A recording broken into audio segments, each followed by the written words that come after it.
بسم اللہ الحمد للہ الصلاۃ والسلام علی رسولہ الکریم اما بعد رب اشرح لی صدری ویسر لی امری واحلل عقدۃ من لسانی یفقہوا قولی آمین یا رب العالمین۔ السلام علیکم ورحمۃ اللہ وبرکاتہ۔ رحیق المختوم میں آج انشاءاللہ ہم اپنا لیکچر نمبر 16 سٹارٹ کر رہے ہیں، اور آج سے ہم باقاعدہ طور پر رسول اللہ صلی اللہ علیہ وآلہ وسلم کی جو مکی زندگی ہے اس کا باقاعدہ سے آغاز کرنے جا رہے ہیں۔ ہم عہد نبوی میں داخل ہو رہے ہیں، کیونکہ مکی زندگی تمام کی تمام رسول اللہ صلی اللہ علیہ وآلہ وسلم کی نبوی زندگی کہلاتی ہے۔ حالانکہ جو 40 سال ہیں، شروع کے جو 40 سال ہیں، اس میں کیونکہ اعلان نبوت نہیں ہوا تھا، تو وہ جو وقت ہے وہ مکی زندگی کا ایسا دور ہے کہ جس میں نبی صلی اللہ علیہ وآلہ وسلم نے ایک عام شہری کی حیثیت سے، لیکن ایک بہت ہی افضل، ایک بہت ہی شریف، ایک بہت ہی پاکیزہ نفس کی حیثیت سے وہاں پر اپنا وقت گزارا۔ ہم اسے بھی انشاءاللہ تعالیٰ پڑھنے کی، سمجھنے کی کوشش کریں گے، وہاں سے بھی ہم ان کے جو اعلیٰ اخلاق کریمانہ ہیں، جو ان کے تمام اوصاف ہیں، انہیں اپنی زندگیوں میں لاگو کرنے کی کوشش کریں گے۔ اور اس کے بعد جب آپ صلی اللہ علیہ وآلہ وسلم 40 سال کی عمر میں اعلان نبوت فرمایا آپ نے، اور آپ حیثیت نبی مبعوث ہوئے، تو پھر آگے کے جو 13 سال تھے آپ صلی اللہ علیہ وآلہ وسلم نے جو اس سوسائٹی میں مکہ کے لوگوں کے ساتھ گزارے، وہ کس طرح گزارے، کیا سچویشن تھی جو فیس کی آپ صلی اللہ علیہ وآلہ وسلم نے، کتنے چیلنجز تھے، معاشرے نے آپ کو کس طرح ویلکم کیا، کتنے لوگ آپ کے لیے حمایت اور مروت میں کھڑے ہوئے، اور کتنے لوگ تھے جنہوں نے آپ کے ساتھ اس قدر دشمنی اور اس قدر عداوت کا مظاہرہ فرمایا، مطلب کیا کہ آپ کی جان کے پیچھے لگ گئے، آپ کے خون کے پیاسے ہو گئے، آپ کو قتل کرنے کے بھی منصوبے بنائے گئے۔ تو وہ ساری چیزیں اللہ کے حکم سے انشاءاللہ باقاعدہ سے ہم شروع کر رہے ہیں۔ ہم سب کو پتہ ہے کہ 53 سال یعنی 53 ایئرس آپ صلی اللہ علیہ وسلم مکہ کے درمیان، مکہ کے لوگوں کے درمیان رہے ہیں، اور قرآن کا ایک بہت بڑا حصہ، تقریباً 86 سورہ مکی زندگی کے دور میں نازل ہوئی ہیں، یعنی مکی زندگی کا جو 13 سال کا عرصہ ہے اس میں نازل ہوئی ہیں۔ اور ہجرت مدینہ کیونکہ معیار بنایا گیا، لہٰذا ہجرت کے بعد جو سورہ نازل ہوئیں یا جو بھی آیات نازل ہیں وہ مدنی کہلائیں، تو وہ تقریباً جو سورہ ہیں وہ 28 ہیں۔ تو مدنی سورہ 28 اور مکی سورہ 86، ان ٹوٹل 114 صورتیں ہیں قرآن کریم کی، یعنی 114 چیپٹرز ہیں قرآن کریم میں۔ قرآن بدستور اس پہ گفتگو فرما رہا ہے۔ رسول اللہ صلی اللہ علیہ وآلہ وسلم کا اس دنیا میں تشریف لانا،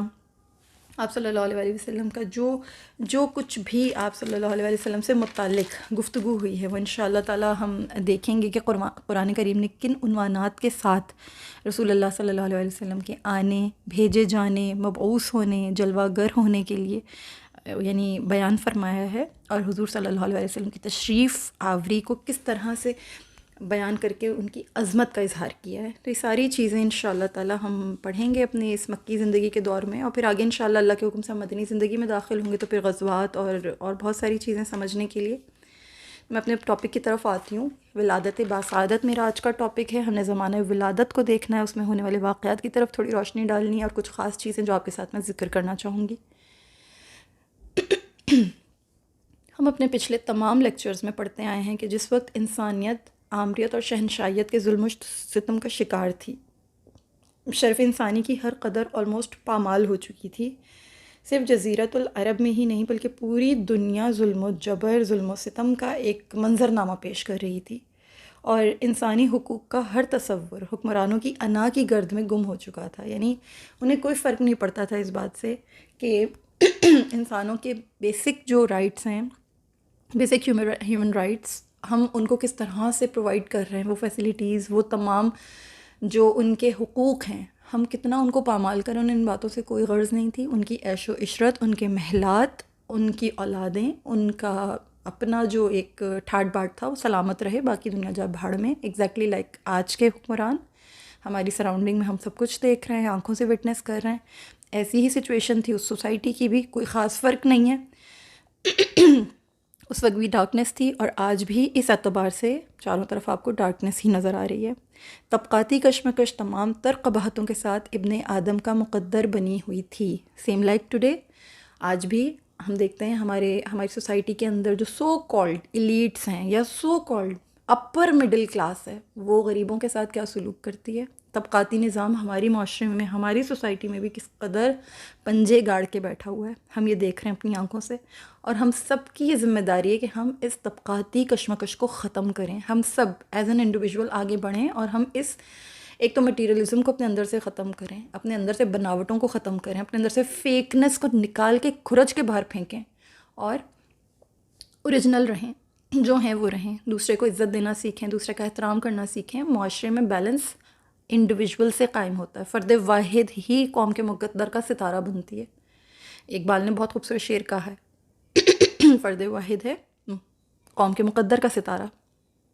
تو بینگ این انڈیویژول بھی ہم سب کی ذمہ داری بنتی ہے، ہمیں یہ کرنا چاہیے۔ اس سوسائٹی میں بھی طبقاتی کشمکش تھی، لہٰذا ابن آدم کا مقدر در در کی ٹھوکریں کھانا تھا، کفر و شرک کی آندھیاں چل رہی تھیں، ستاروں کی پوجا، آگ کی پرستش، طرح طرح کی خرافات کی وجہ سے انسانیت آلموسٹ تباہی کے دہانے پر کھڑی تھی۔ ایسے میں اللہ کی رحمت کو جوش آیا، اور اس نے مکہ مکرمہ کی اسی سرزمین پر جہاں اللہ کا گھر اس کے خلیل حضرت ابراہیم علیہ السلام نے تعمیر کیا تھا، ابر رحمت قریش کے سردار حضرت عبد المطلب کے لخت جگر عبداللہ کی چھت پر برسایا، اور ان کی بیوہ حضرت بی بی سیدہ آمنہ بنت وہب کے بطن سے اپنے حبیب نبی آخر الزماں حضرت محمد مصطفیٰ صلی اللہ علیہ وآلہ وسلم کو اپنا آخری نبی اور رسول بنا کر بھیجا۔ اس مبارک پیدائش پر کائنات نے کئی معجزات دیکھے، کئی معجزات ظاہر ہوئے، نور کی تجلیات و عرفان سے شام کے محلات روشن ہو گئے، بیت اللہ میں رکھے گئے بت سرنگوں ہو گئے، آتش کدہ ایران جو صدیوں سے روشن چلا آ رہا تھا اچانک بجھ گیا، اور پوری کائنات ارضی کو یہ پیغام ربانی دیا گیا کہ اب وہ مبارک ہستی کائنات میں تشریف لا چکی جو ہر قسم کی شرک و ضلالت کو اپنے پائے استحقار تلے روندنے والی ہے۔ ایک خاص فضل اللہ رب العالمین کی رحمت نے اہل عرب پر مزید یہ فرمایا تھا اس وقت کہ جس سال آپ صلی اللہ علیہ وآلہ وسلم اس کائنات میں تشریف فرما ہوئے، اس سال عرب میں کسی ماں نے بیٹی کو جنم نہیں دیا۔ یہ اس لیے نہیں ہوا تھا کہ بیٹی خدا نخواستہ بری چیز ہے، استغفر اللہ، بلکہ بیٹی تو دوہری رحمت ہے الحمدللہ۔ اصل میں بات یہ تھی کہ جہالت کی وجہ سے بیٹیوں کا قتل وہاں رواج عام تھا۔ Excuse me. اللہ پاک نے آپ صلی اللہ علیہ وآلہ وسلم کی پیدائش کی خوشی میں فضل خاص فرمایا، اور تمام گھرانوں کو معصوم بچیوں کے قتل کے یہ جو گھناؤنا گناہ تھا، اللہ نے ایکچولی اس گناہ سے محفوظ فرما دیا، یعنی اپنا خاص کرم فرمایا اور جرم گناہ سے انہیں بچا لیا۔ سبحان اللہ العظیم، یہ اللہ کا ان کے اوپر واقعی میں ایک بہت خاص احسان تھا، گویا انسانیت پر احسان عظیم فرمایا اور اعلان حق ہوا،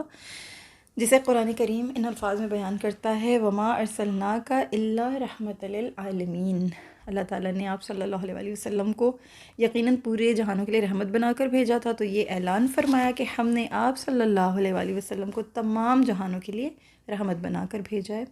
ہوا کچھ یوں تھا، ہم نے پچھلے اپنے لیکچر میں یہ پڑھا تھا کہ حضرت عبداللہ کو اللہ تعالیٰ نے وہ جو نظر حضرت عبد المطلب نے مانی تھی، چاہے زمزم یعنی تجدید زمزم جو ہوا تھا، زمزم کا کنواں بازیاب ہو گیا تھا، اس کے وقت جو ان کے جو حالات تھے، کیونکہ ان کے پاس بیٹے زیادہ نہیں تھے، تو انہوں نے ایک نظر مانی تھی کہ اللہ تعالیٰ مجھے کم سے کم 10 بیٹے عطا فرمائے، اور وہ اتنے بڑے ہو جائیں، اتنے جوان ہو جائیں کہ میرے بازو بن سکیں، یعنی میرے مددگار، میرے معاون بن سکیں، تو پھر ان میں سے کسی ایک کو میں اللہ تعالیٰ آپ کی راہ میں قربان کر دوں گا۔ یہ انہوں نے نظر مانی تھی، ہم نے پڑھا تھا۔ اللہ تعالیٰ نے حضرت عبداللہ کو کس طریقے سے اس نظر کے واقعے میں کس طرح محفوظ فرمایا، ہم نے یہ بھی پڑھا تھا۔ نظر پوری ہو گئی، 100 اونٹ ان کی دیت میں یعنی جو بلڈ منی ہوتی ہے اس میں شریعت میں ہی لاگو ہو گئے، یہ قانون بن گیا۔ اس کے بعد کیا ہوا کہ اللہ تعالیٰ نے کیونکہ حضرت عبداللہ کو محفوظ رکھنا تھا، اللہ تعالیٰ چاہتے تھے، قدرت کو یہ منظور تھا کہ حضرت عبداللہ کی پشت سے سید عالم خاتم الرسول نبی صلی اللہ علیہ وآلہ وسلم کا ظہور ہو، لہٰذا حضرت عبد المطلب نے اب یہ ارادہ فرمایا کہ کیونکہ عبداللہ اب ماشاءاللہ سے بڑے ہو چکے ہیں، شادی کے قابل ہو چکے ہیں، تو اب میں ان کا نکاح کرتا ہوں، ان کی شادی کر دیتے ہیں۔ اس خیال سے انہوں نے یہ جو پیغام تھا شادی کا، یہ انہوں نے وہب بن عبد مناف بن زہرہ بن کلاب کے یہاں بھیجا۔ یہ کون تھے؟ یہ حضرت محمد مصطفیٰ صلی اللہ علیہ وآلہ وسلم کے نانا مبارک کا نام ہے، یعنی حضرت آمنہ بنت وہب کے والد کا نام ہے۔ یہ بنو زہرہ کے سردار تھے، نہایت معزز شخصیت تھے، قبیلہ قریش سے تعلق رکھتے تھے۔ قبیلہ قریش کی ہی آپ جانتے ہیں کہ ایک خاندان ہے بنو زہرہ، جیسے قصی بن کلاب، اسی طرح زہرہ بن کلاب، یہ بنو زہرہ جو ہیں یہ زہرہ کے مطلب جو ہے ان سے بنو زہرہ نکلے، اور قصی بن کلاب سے آگے رسول اللہ صلی اللہ علیہ وسلم کے جو عبد مناف تھے وہ تشریف لے کر آئے، تو اس طریقے سے یہ نسب جو ہیں یہ چلتے ہیں اور پھر منتہا ہوتے ہیں، یعنی ننہال اور ددہال دونوں ہی رسول اللہ صلی اللہ علیہ وسلم کا قریش ہے۔ تو آپ صلی اللہ علیہ وسلم کی جو والدہ محترمہ تھیں وہ ایک سردار کی بیٹی تھیں، سردار کی دختر تھیں، اور حضرت عبداللہ بھی سردار ہی کے بیٹے تھے، یعنی مکہ کے سب سے بڑے سردار تھے قریش کے۔ تو یہ رشتہ جو ہے قبول کر لیا گیا اور نکاح ہو گیا۔ والد ماجد حضرت عبداللہ بہت خوبصورت شخصیت تھے، شریف النفس تھے، باحیا تھے، کریمانہ اخلاق کے مالک تھے، لوگ آپ کو بہت پسند کرتے تھے، اور جوانی میں ہی آپ کا جو ذریعہ معاش تھا وہ تجارت تھا، آپ بھی تجارت ہی کیا کرتے تھے۔ تو جب نکاح ہو گیا تو اب حضرت آمنہ بنت وہب حضرت عبداللہ کی زوجگی میں آئیں، یعنی ان کی زوجہ بنی، ان کی اہلیہ بنی، ان کی بیوی بنی، ان کے نکاح میں آئیں۔ اور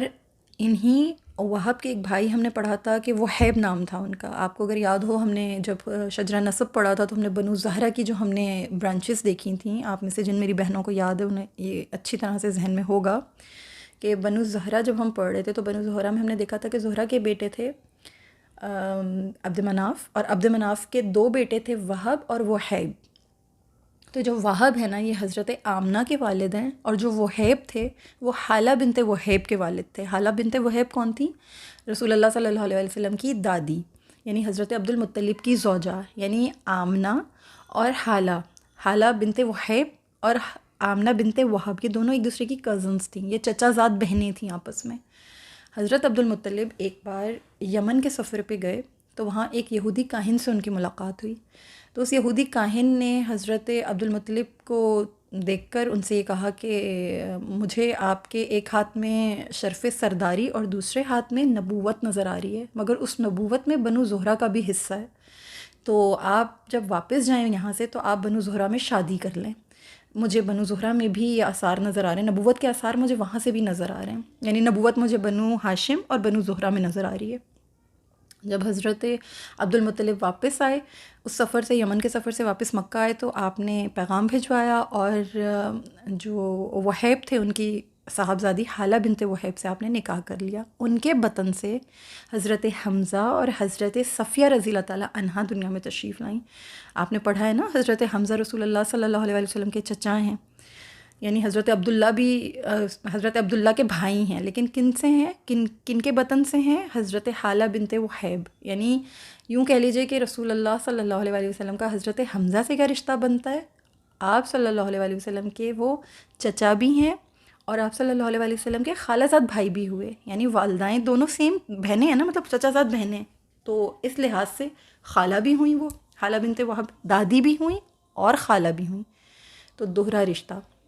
اور تیسرا رشتہ رضاعت کا رشتہ ہے، جب ہم رضاعت کے ٹاپک پہ جائیں گے کہ کس نے رسول اللہ صلی اللہ علیہ وسلم کو دودھ پلایا، اور پھر ان سے کن بھائی بہنوں نے دودھ پیا، تو پھر انشاءاللہ اس ٹاپک میں ہم ایک اور رشتہ بھی دیکھیں گے کہ حضرت حمزہ کا رسول اللہ صلی اللہ علیہ وسلم سے رضاعت کا رشتہ بھی ہے، یعنی ایک نہیں دو نہیں تین رشتے اور گہرے رشتے بنتے ہیں، ٹھیک ہے؟ تو انشاءاللہ ہم یہ آگے چل کے پڑھیں گے۔ تو یوں حضرت عبد المطلب بھی بنو زہرہ میں اپنا نکاح ان کا ہوا، اور حضرت جو عبداللہ ہیں ان کا بھی نکاح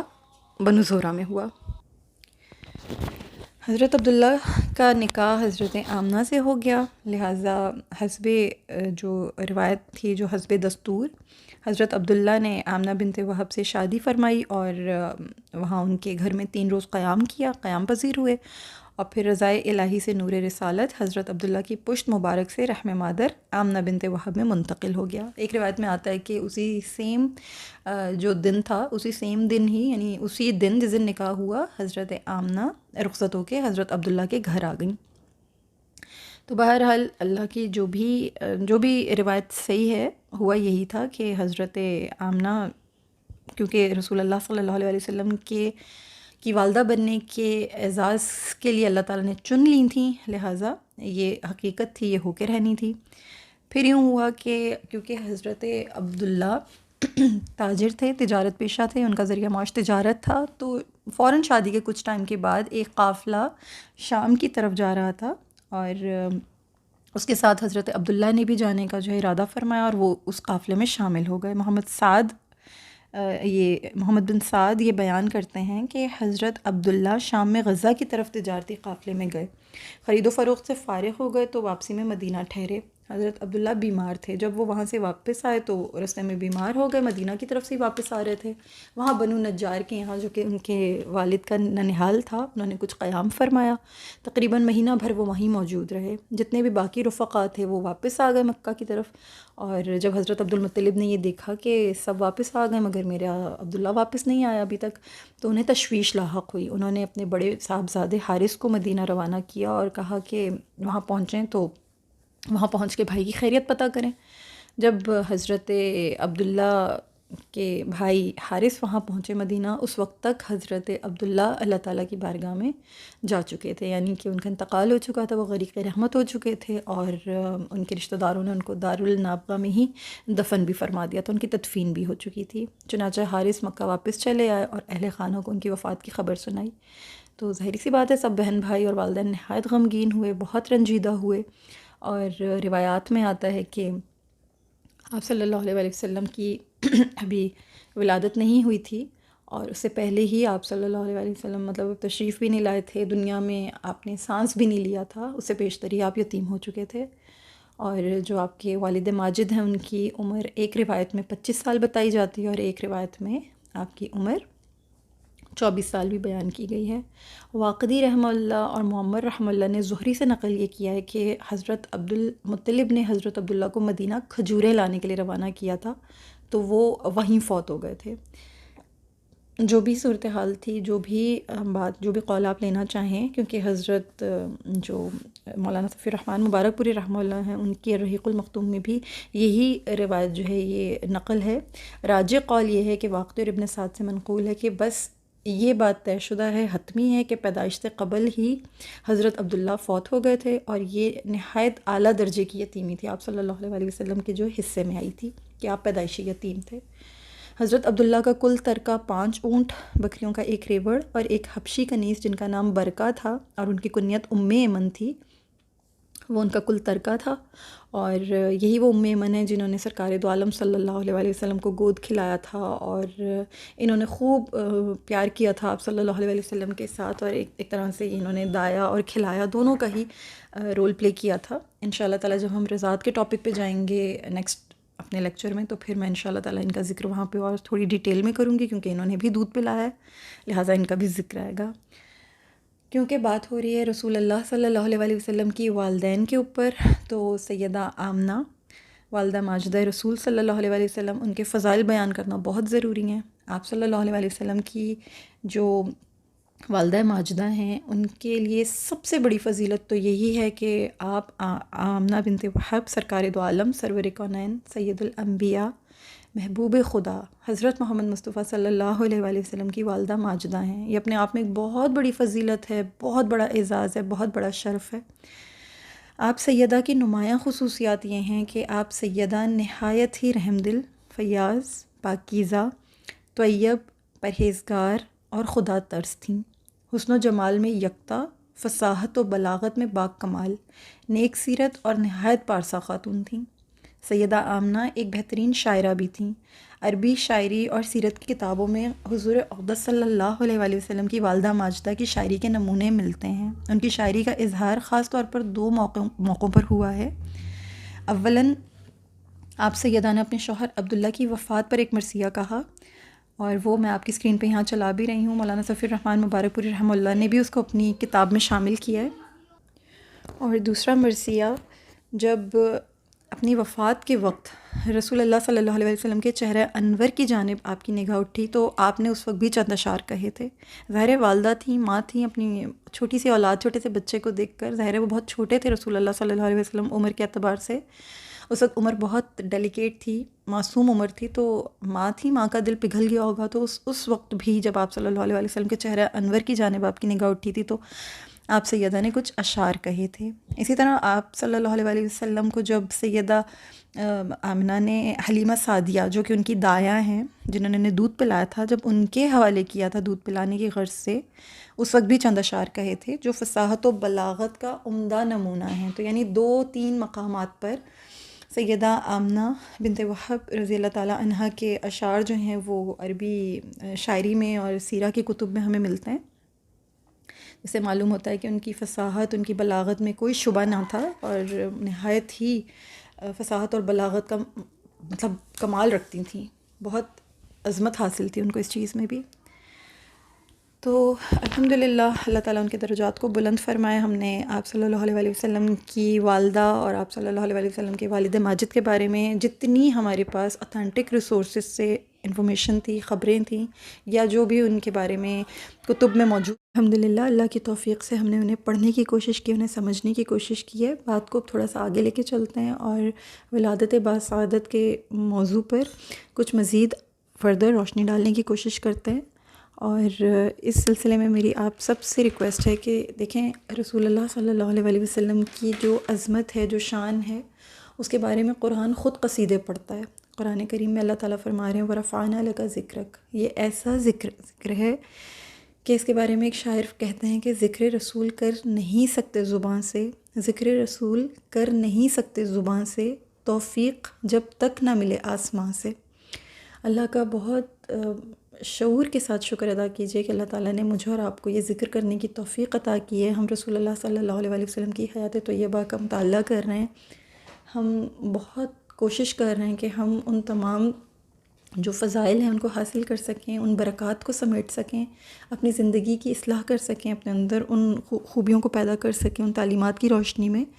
تو بس جب تک یہ لیکچر چل رہا ہے آپ کوشش کیجیے، ویسے تو آپ کی روٹین کا حصہ ہونا چاہیے، لیکن خصوصی طور پر جب تک آپ یہ ذکر سن رہے ہیں نبی اکرم صلی اللہ علیہ وآلہ وسلم کی ذات مبارک کے بارے میں،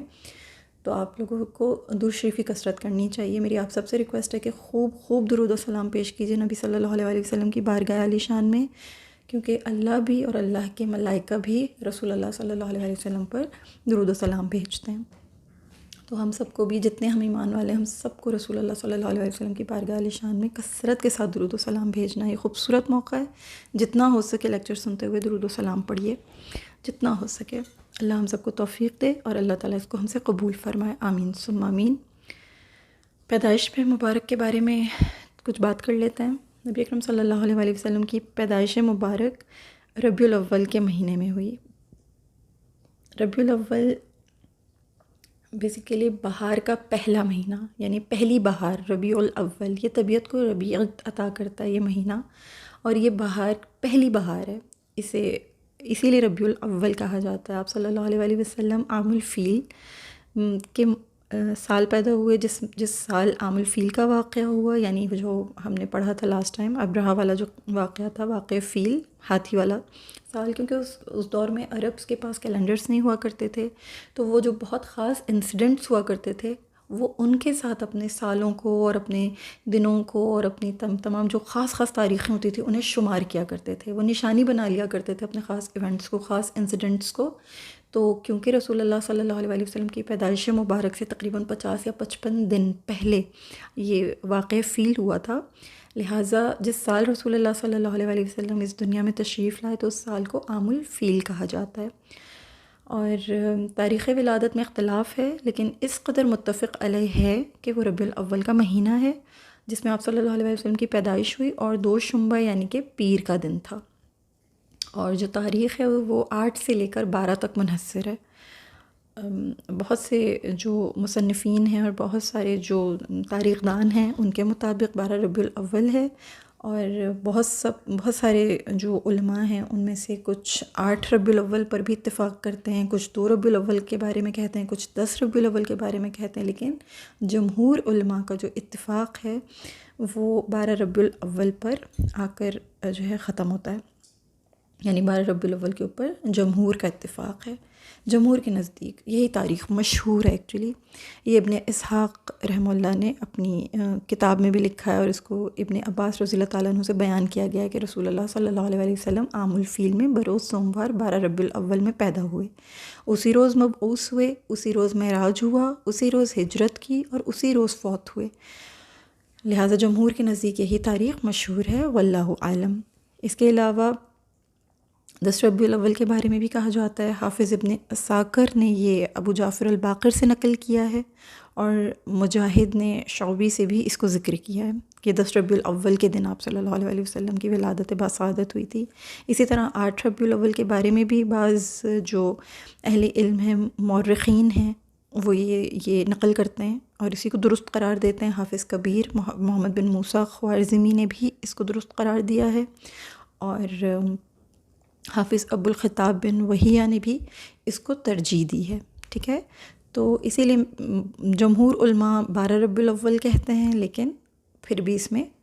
اختلاف پایا جاتا ہے. لیکن جو تاریخ وصال ہے وہ 12 ربیع الاول ہے، اس پہ جمہور کا اتفاق ہے. بہرحال جو بھی تاریخ ہے، اللہ رب العالمین ہمیں یہ توفیق عطا کرے کہ ہم ہر دن کو ہی رسول اللہ صلی اللہ علیہ وسلم سے محبت میں گزاریں، ان کی تعلیمات پر عمل کرتے ہوئے گزاریں، ان کے بہت ہی باادب امتی بن کر گزاریں، اور سعادت اللہ تعالی ہمیں نصیب کرے کہ ہم ان کی اطاعت کریں اور ان کی اتباع کریں، اور کہیں پر بھی اپنے رسول اللہ صلی اللہ علیہ وسلم کی دل آزاری کا سبب نہ بنے. اللہ ہمیں یہ توفیق عطا فرمائے. تاریخ جو بھی ہو، آپ ہر وقت درود و سلام پڑھیے. محبت کرنے والے جو جانثاران رسول صلی اللہ علیہ وسلم ہیں، ان کا یہ وظیفہ ہے، ان کی زبان پر ہر وقت درود و سلام ہوتا ہے. وہ ہر وقت رسول اللہ صلی اللہ علیہ وسلم کی اتباع میں لگے رہتے ہیں. تو اس بات سے کوئی فرق نہیں پڑتا. ہاں یہ ہے کہ اللہ رب العالمین نے اس دن کو خاص اکرام بخشا ہے، اللہ رب العالمین نے اس دن کو خاص عنایتیں نوازی ہیں، لہٰذا ہمیں ادب بہرحال ملحوظ خاطر رکھنا ہے. ولاد مصطفیٰ کی پوری رات، جب رسول اللہ صلی اللہ علیہ وسلم کی ولادت ہوئی ہے، اس رات پوری کائنات میں منادی کرا دی گئی تھی کہ سارے ملائکہ درود و سلام پڑھو، جنت کو سنوار دو، جہنم کے دروازے بند کر دو. عرش عظیم پر خوشی کا سماں تھا، حوریں اپنے حسن و جمال سے مسرور تھیں، پرندے ایک دوسرے سے اپنے پروں کو ملا کر خوشیاں منا رہے تھے اور ایک دوسرے کو مبارکباد دے رہے تھے. مشرق و مغرب میں آمد مصطفیٰ صلی اللہ علیہ وسلم کی خوشی میں چراغ روشن تھے. جب آپ صلی اللہ علیہ وسلم رحم مادر میں جلوہ افروز تھے تو جناب سیدہ آمنہ بنت وہب نے خواب میں دیکھا، اور یہ روایت حضرت ابن بریدہ اپنے والد سے بیان کرتے ہیں کہ جناب سیدہ آمنہ نے اپنے خواب میں دیکھا کہ ان سے کہا گیا ہے کہ آپ تمام عالم کے سردار اور خیر البریہ سے حاملہ ہیں، تو جب ان کی ولادت ہو تو ان کا نام احمد رکھنا، اور اس دوران اپنا حال چھپائے رکھنا. دلائل النبویہ میں اس کا ذکر ہے. اسی طرح خصائص الکبریٰ جلد 1 میں یہ بیان ہے کہ جب تک آپ صلی اللہ علیہ وسلم والدہ ماجدہ کے بطن میں جلوہ گر رہے، اس دوران انہوں نے کسی قسم کی تکلیف، قے، متلی، بے چینی اور جو عوارض خواتین کو ان ایام میں پیش آتے ہیں ان کی شکایت کا اظہار نہ کیا. سبحان اللہ العظیم. رسول اللہ صلی اللہ علیہ وسلم نے اپنی والدہ ماجدہ کو بالکل بھی تکلیف نہیں دی، بالکل کسی قسم کی بھی. ان کے بطن میں رہتے ہوئے انہیں آرام مہیا کیا، اور بالکل اچھے طریقے سے بہت عالی شان انداز میں اس دنیا میں تشریف لائے. سیدہ آمنہ رضی اللہ تعالیٰ عنہ فرماتی ہیں کہ میں نے جب رسول اللہ صلی اللہ علیہ وسلم کی ولادت ہوئی تو میرے جسم سے ایک نور نکلا جس سے ملک شام کے محلات کو روشن ہوتے ہوئے دیکھا. اور سیرت النبویہ میں ابن کثیر رحمہ اللہ نے اس حدیث کو یا اس روایت کو بیان کیا ہے. سبحان اللہ العظیم. رسول اللہ صلی اللہ علیہ وسلم کی ولادت باسعادت جس وقت ہوئی، حضرت آمنہ نے بھی بہت سی چیزوں کا مشاہدہ فرمایا، اور جتنے لوگ وہاں موجود تھے، یعنی ہمیں ایک اور روایت بھی ملتی ہے جس میں حضرت عثمان بن ابی العاص رضی اللہ تعالیٰ عنہ کی والدہ فرماتی ہیں کہ جب آپ صلی اللہ علیہ وسلم کی ولادت ہوئی، میں خانہ کعبہ کے پاس تھی. میں نے دیکھا کہ خانہ کعبہ نور سے روشن ہو گیا اور ستارے زمین کے اتنے قریب آ گئے کہ مجھے یہ گمان ہوا کہ کہیں یہ مجھ پر نہ گر پڑیں. سبحان اللہ العظیم. یعنی صرف والدہ ماجدہ کو ہی مشاہدات نہیں ہوئے، جو وہاں موجود لوگ تھے ان سب نے بھی بہت سے مشاہدے کیے. جیسے بحر ساوا خشک ہو گیا. بحر ساوا کیا تھی؟ فارس کی ایک ندی تھی، اچانک اس کا پانی خشک ہو گیا. یعنی وہ ایک بستی کے قریب بہت تیز طوفان کی طرح سیلاب آیا اور پانی اچانک خشک ہو گیا اس ندی کا، بحر صاوا جسے کہا جاتا ہے، یہ ایک مشاہدہ ہوا۔ پھر فارس کے جو کسریٰ کے محل کے جو کنگرے تھے وہ 14 کے 14 ایک دم گر پڑے، اور جو کسریٰ نوشیروان تھا وہ ایک دم حیران ہو گیا، پریشان ہو گیا کہ اچانک یہ کیا ہوا، مطلب ناممکنات میں سے جو چیزیں تھیں ان کا ظہور ہوا، جو کہ بہت حیران کن تھا، اور پوری کائنات میں ایک ہلچل تھی، پوری کائنات میں ایک ہلچل مچی ہوئی تھی جو سب کو باقاعدہ طور پر محسوس ہو رہی تھی۔ اور یہ آپ صلی اللہ علیہ وسلم کے معجزات میں سے ایک معجزہ ہے کہ بہت ساری چیزیں جو ہیں وہ غیر محسوس انداز میں ہونے والی چیزیں باقاعدہ محسوس ہوئیں۔ ایوان کسریٰ کے 14 کنگرے گر گئے، مجوس کا آتش کدہ ٹھنڈا ہو گیا، بحیرہ صاوا خشک ہو گیا، جو کہ فارس کی ایک ندی، میں نے ابھی آپ کے ساتھ اس کا ذکر کیا ہے۔ تو یہ ساری چیزیں رسول اللہ صلی اللہ علیہ وسلم کی ولادت باسعادت کے ساتھ جڑی ہوئی ہیں۔ پھر جب آپ صلی اللہ علیہ وسلم اس دنیا میں تشریف لے آئے تو آپ صلی اللہ علیہ وسلم کے جو دادا ہیں، دادا حضور، انہیں اس بات کی خوشخبری دی گئی، جناب آمنہ نے حضرت عبد المطلب کو یہ پیغام بھجوایا کہ اس طریقے سے آپ کے یہاں پوتا ہوا ہے اور آپ آئیے، تشریف لائیے اور اپنے پوتے کو خوشی خوشی دیکھیے۔ حضرت عبد المطلب نہایت خوشی کے ساتھ آئے اور اپنے پوتے کو اپنے سامنے دیکھا، بہت خوش ہوئے، اور حضرت آمنہ نے ان کو یہ تمام حالات بتائے کہ مطلب جس طریقے سے یہ سب کچھ ہوا، وہ تمام حالات جب انہیں بیان کیے گئے کہ یہ اس طرح سے نور نمودار ہوا جس سے روم کے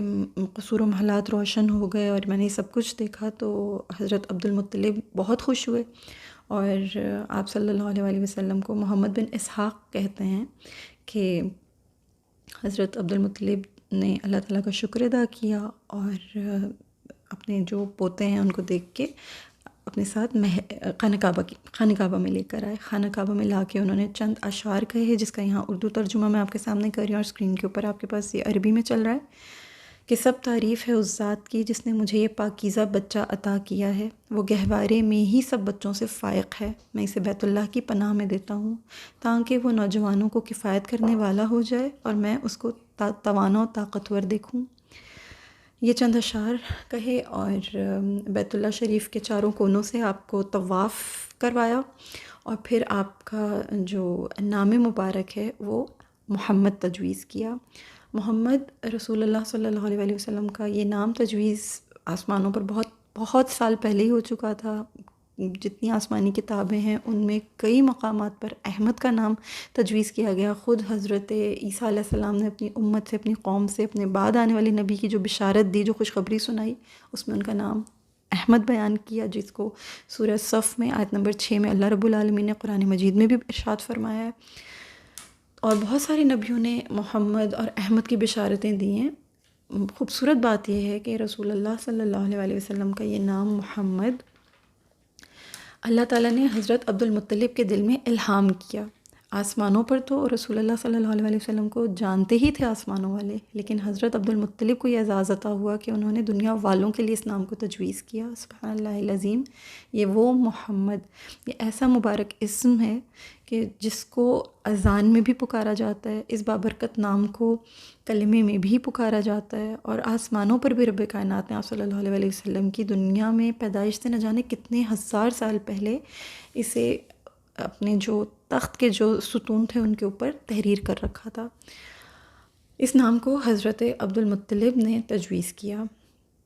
قرآن کریم نے آپ صلی اللہ علیہ وسلم کا اسم گرامی بولنے اور آپ صلی اللہ علیہ وسلم کو مخاطب کرنے کے ہمیں آداب سکھائے ہیں۔ سورہ حجرات آیت نمبر 2 میں، سورہ بقرہ آیت نمبر 104 میں، سورہ نور آیت نمبر 63 میں، اس میں اللہ رب العالمین نے ہمیں رسول اللہ صلی اللہ علیہ وسلم کو مخاطب کرنے کے آداب سکھائے ہیں۔ رسول اللہ صلی اللہ علیہ وسلم کو یا محمد کہہ کر مخاطب کیا کرتے تھے، لیکن اللہ تعالیٰ نے منع فرمایا۔ خود رسول اللہ صلی اللہ علیہ وسلم کو اللہ رب العالمین نے قرآن کریم میں تقریباً 4 مقامات پر محمد کے نام سے پکارا، مگر منادہ نہیں کیا، یعنی جو حرف ندا یا ہے کہ یا محمد نہیں۔ اللہ رب العالمین نے اتنا اعزاز انہیں عطا فرمایا، اتنا اکرام کیا اپنے نبی کا کہ انہیں کسی بھی مقام پر ندا دے کے یا نہیں کہا، یا محمد نہیں فرمایا۔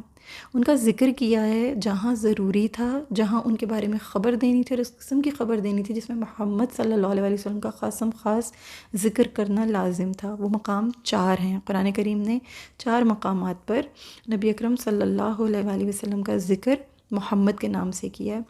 وہ 4 صورتیں کون سی ہیں؟ وہ 4 صورتیں، ایک آل عمران، ایک سورہ احزاب، ایک سورہ محمد اور ایک سورہ فتح۔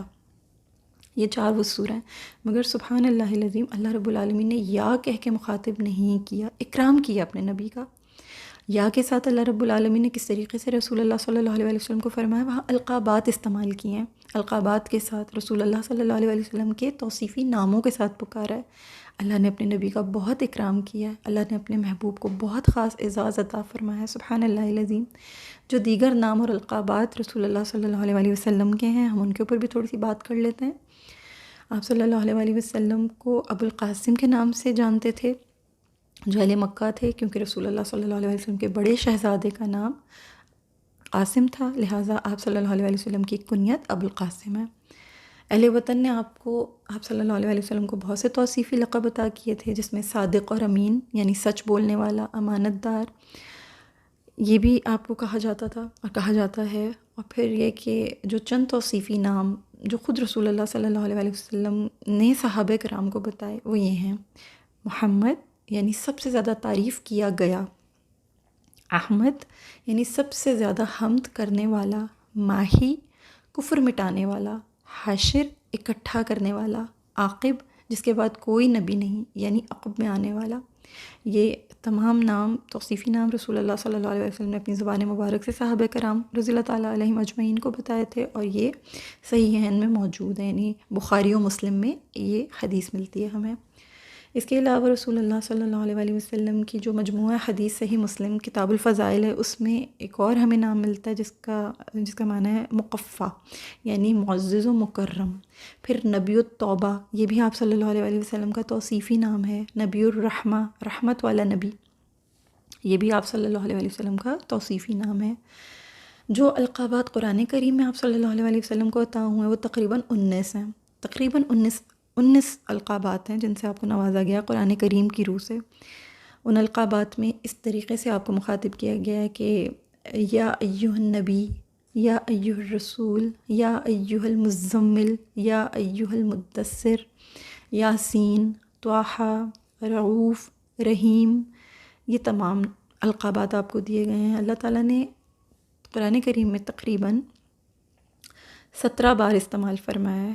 یا ایہا کے ساتھ آپ صلی اللہ علیہ وسلم کے جو لقب ہیں، جو توصیفی نام ہیں، ان میں سے 2 بار یا ایہا الرسول آیا ہے اور 13 مرتبہ تقریباً یا ایہا النبی آیا ہے۔ اس کے علاوہ یاسین، طٰہٰ وغیرہ، ان سے بھی آپ صلی اللہ علیہ وسلم کو مخاطب فرمایا پروردگار نے۔ سورہ احزاب میں خاتم النبیین بھی آپ صلی اللہ علیہ وسلم کا توصیفی نام عطا ہوا آپ صلی اللہ علیہ وسلم کو۔ پھر یہ کہ رحمت اور شفقت کے لیے آپ صلی اللہ علیہ وسلم کو رحمت للعالمین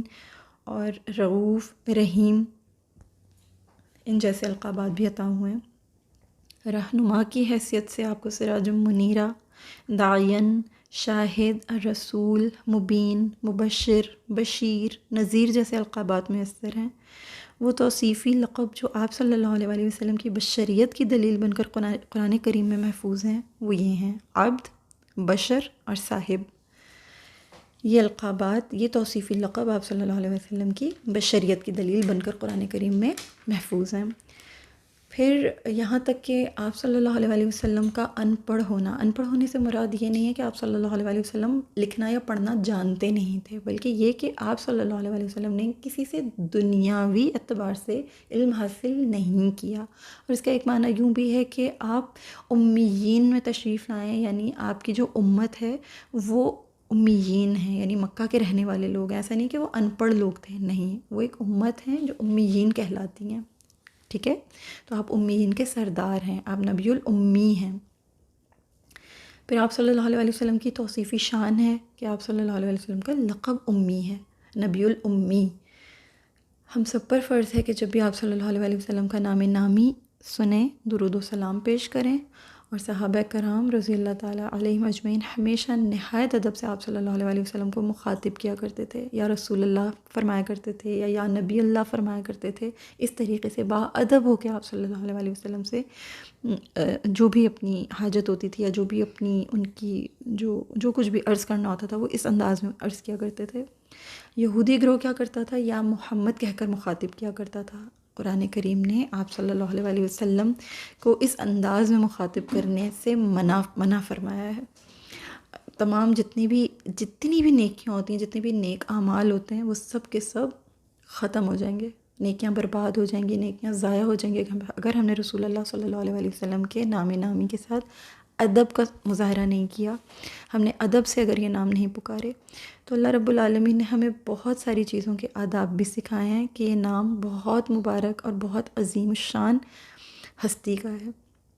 یہ وہ ہستی ہے جس کی خاطر پوری کائنات تخلیق ہوئی ہے۔ آپ صلی اللہ علیہ وسلم وجہ تخلیق کائنات ہیں۔ عبادت کا رخ مکہ ہے اور محبت کا رخ مدینہ ہے۔ اللہ اس محبت کو ہمارے دل میں ہمیشہ قائم و دائم رکھے۔ انشاءاللہ تعالیٰ اس کے بعد ہم اگلے ٹاپک میں رسول اللہ صلی اللہ علیہ وسلم کی رضاعت کا سلسلہ کس طرح شروع ہوا، رضاعت کے ٹاپک سے بات کو شروع کریں گے۔ آج اللہ تعالیٰ سے دعا ہے کہ جتنا بھی سیکھا ہے، جتنا بھی سکھایا ہے، جو کچھ بھی پڑھا ہے، اللہ تعالیٰ اس کو اپنی بارگاہ عالی شان میں قبول فرمائے۔ کوئی میری شارٹ کمنگ ہو اللہ اسے درگزر فرمائے۔ بہت خاص ٹاپک تھا، بہت سنبھل کے بات کرنی تھی، بہت سہم کے بات کی ہے میں نے، پھر بھی اگر اللہ رب العالمین کی بارگاہ میں مجھ سے کچھ چوک ہوئی ہو تو میرا رب مجھے درگزر فرمائے، اور ہم سب کی اس محنت کو اور اس محبت کو جو ہم نبی صلی اللہ علیہ وسلم کے ساتھ اپنے اپنے دلوں میں رکھتے ہیں، اللہ اس کو ہمارے عمل میں بھی شامل فرما دے۔ آمین یا رب العالمین۔ جزاک اللہ خیرا کثیرا۔ السلام علیکم ورحمۃ اللہ وبرکاتہ۔